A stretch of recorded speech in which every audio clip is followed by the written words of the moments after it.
Hello folks and welcome back to the channel. I'm glad you're here and today I'm feeling a little bit more crazy than usual. So I thought, why not making a game? I mean, I have zero knowledge, I don't know how to program, I'm just into game dev since 2 weeks. Honestly, I couldn't write a line of code myself. What I want is to have my own project. Why?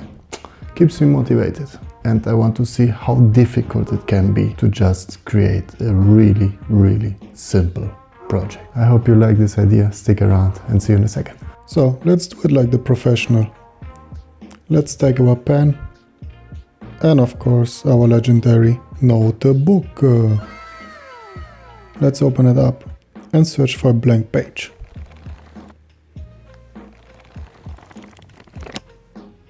Now that we have our blank page, I want you to imagine this being directly the game view, meaning this is how you would see the game. That's your screen. So let's just draw this box that represents our screen. On our screen we will have randomly spawning boxes or squares. The goal of the game is to point over or to hover over with your mouse pointer on one of those squares, click on it and destroy them. Now they will be destroyed with a single click, and this single click will give you points that will be accumulated to your high score.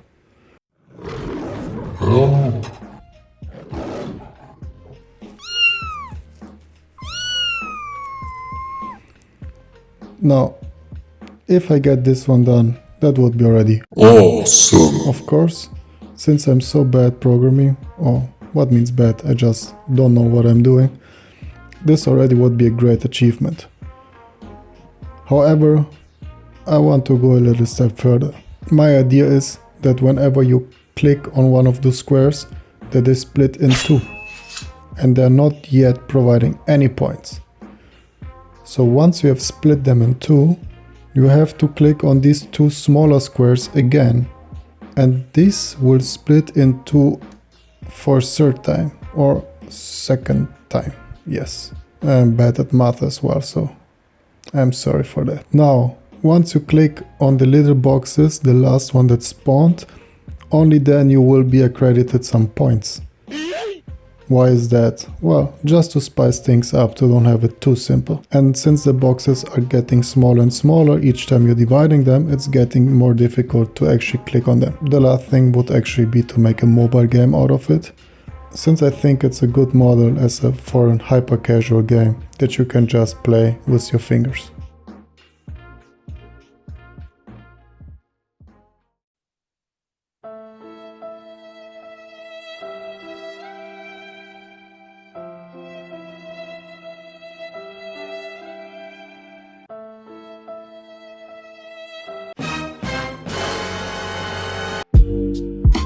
Now, it is time for prototyping.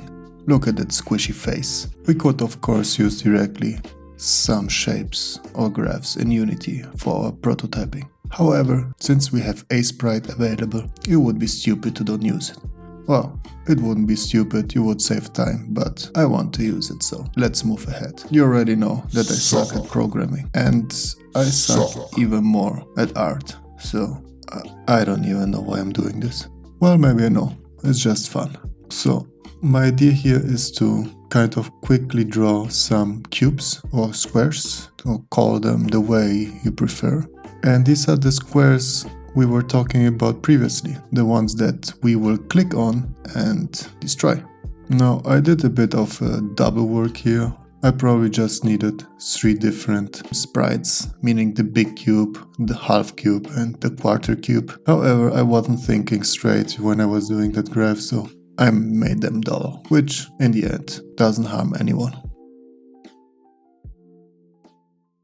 Ladies and gentlemen, let's open up Unity. So, we are inside Unity now, and this is our main scene. I would say, first things first, let's make a beautiful background. I want a fancy color. What could it be? Yeah, maybe something in that direction. Looks nice. Let's take it. It's fancy enough. Now that the color is set and done, let's just press play to see how it looks like on screen. Wow, That looks beautiful. Okay, now that we've clarified this little step, let's move forward.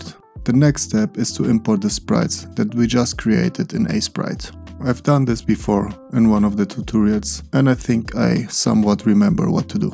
After importing them, we have to slice them up so that Unity knows that there are multiple objects and it's not just a big painting. Now that this is done, we could actually just drop them in the scene and add box colliders. We need to arrange the box colliders for the half and the quarter box just because they're different in size.